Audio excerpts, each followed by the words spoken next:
Hey guys, thanks for joining me for another boring dad lecture. I had a really interesting conversation with my son last night about boundaries, and I wanted to share a little bit of what we talked about with you. And I think that boundaries can be healthy boundaries, well enforced in healthy ways, can be one of the surest things that you can do to maintain pretty good mental health.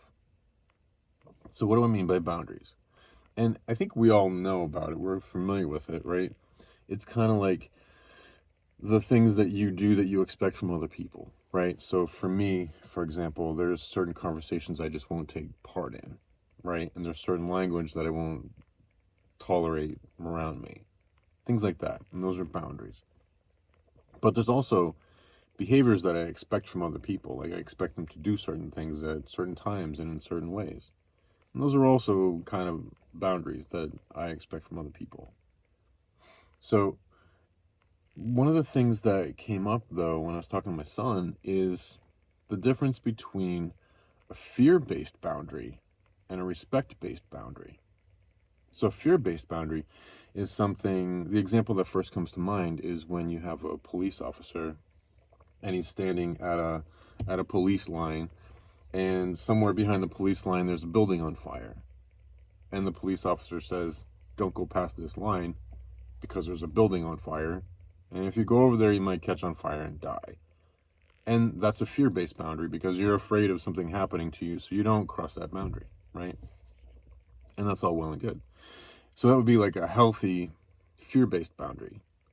But then you have an unhealthy fear-based boundary, which is something that you see in abusive relationships, for example, or abusive parent relationships, or abusive employers, or something like that, where somebody uses a threat of violence, whether it's verbal or emotional or financial violence, or some other sort of violence, physical violence against you to get you to not do something, right? So if you have an abusive partner, they may say, "If you do that, I'm going to kick your ass." That's a threat, and that's a fear-based, right?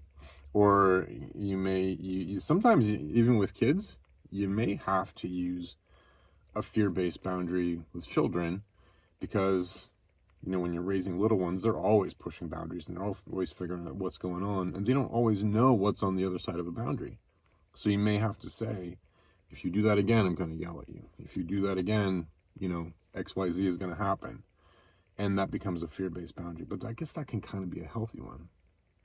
So you'll have to decide, like where that is. And I'll talk a little bit more about what makes a healthy boundary a little bit later on. So now a respect-based boundary is something that you can do when you're dealing with other adults, right? And a healthy respect-based boundary would be one where you say, this is my standard, and I just expect you to abide by this standard when you're dealing with me, and that's it. So the first example that comes to mind is, again, dealing with my daughter, right? And she'll say, "Daddy, I want a drink." And I'll say, "Okay, well, you can have juice or water or milk." And she'll say, "Well, I want Coke." And I say, "Okay, you can have juice or water or milk." And she'll say, "Well, I want chocolate milk." And I say, "Okay, you can have juice or water or milk." And eventually I just kind of break her down until she says, "Fine, I'll have juice." And maybe we'll do something fun. Like I'll say, "Well, we have different kinds of juice. Do you want to make like a juicy juice and make a concoction or do something like that?" Or, we've got some, if she decides on milk, maybe I can get some like, we've got like some Slim Fast or some vitamin stuff where you can put it to make the flavor a little bit better, to make it a little more interesting. But I don't ever waver from that kind of thing. And the thing I always think of is that movie Mulan, the cartoon back in the day. And there's a scene towards the end where the emperor is standing up against Genghis Khan. And Genghis Khan is swinging the sword and he's going to chop his head off. And he says, "You have to bow to me." And the emperor says, "No matter how the wind blows, the mountain will not bow to it."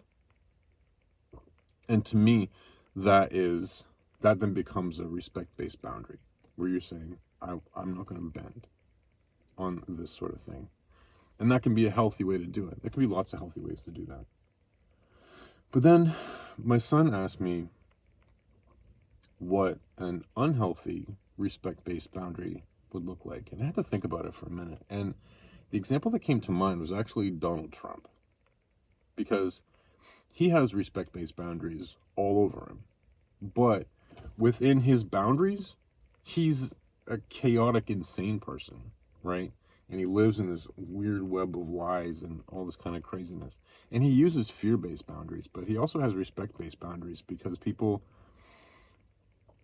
they respect his position, or he has enough people that like support him or do things like that, that he says, no, I'm not gonna change my story. I'm not gonna cross this line. I'm not gonna do anything like that.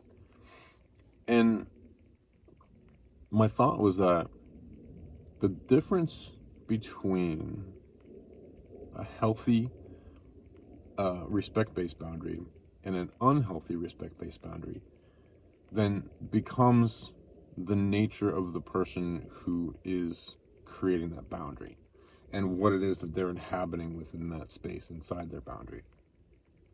So with Donald Trump, for example, he lives in a world of delusions and lies and corruption and just general insanity, right?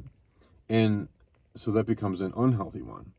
And those are the sorts of places where you need to check yourself, where you have to have some self-awareness and say, okay, well, I'm establishing this respect-based boundary,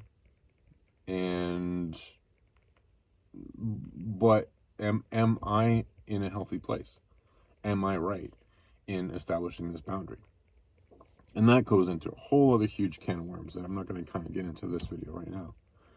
But that would be a good place to check yourself and say, all right, well, I'm establishing this line and I'm establishing this respect-based boundary. Am I right? Am I justified? Is this true? Is this, am I maintaining my integrity throughout this sorts of thing, right? Another thing that came up in our conversation is how you can tell whether or not the boundaries that you're establishing are healthy or not. And it seems like one of the things that becomes an indicator is how much chaos your boundary either causes or alleviates, right? So for example, in Donald Trump's unhealthy respect-based boundary, he causes a lot of chaos. There's just crazy stuff going on all over the place, and people are trying to like justify it and jump over themselves, and it's just not a good experience for almost anybody. And then similarly, if you have an unhealthy fear-based boundary, then you're intimidating people, and the things outside of that boundary kind of get like chaotic and strange. And another thing that I've noticed too with an unhealthy fear-based boundary is that things within you can become more chaotic, right? And that's also just the case if you just don't enforce a boundary at all, right? So like an example of that is, like, this is something you see a lot of parents do, where they'll say to a child, I need you to do this, and if you don't do that, I'm going to freak out. I'm going to blah, blah, blah, right? And then the child tries it a little bit, and they don't enforce the boundary, and the child tries it a little bit, and starts to encroach within the parent's boundary that they set, right? Because there's maybe a threat of violence, there's a threat of a fear-based boundary, but nothing ever comes to fruition, right? And then the parent feels more and more chaotic inside of that boundary because they didn't enforce it out there on the edge where it should have been.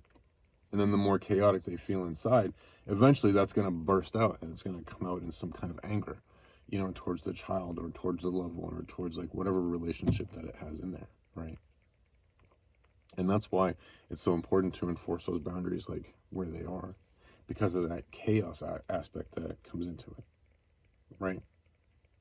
So I guess to kind of recap is that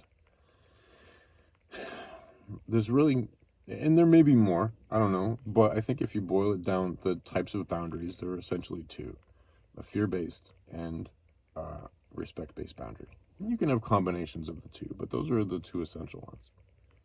And the way to tell whether or not those are healthy boundaries is to check yourself, to check your integrity, to check and make sure that you are being honest and that you have the best information, that you have the best intentions. Whether you are, initiating a fear-based boundary or a respect-based boundary. And the other thing about boundaries is that they need to be enforced quickly and fairly and calmly. Because the more time goes by where a boundary is not enforced correctly, the more chaotic things tend to become.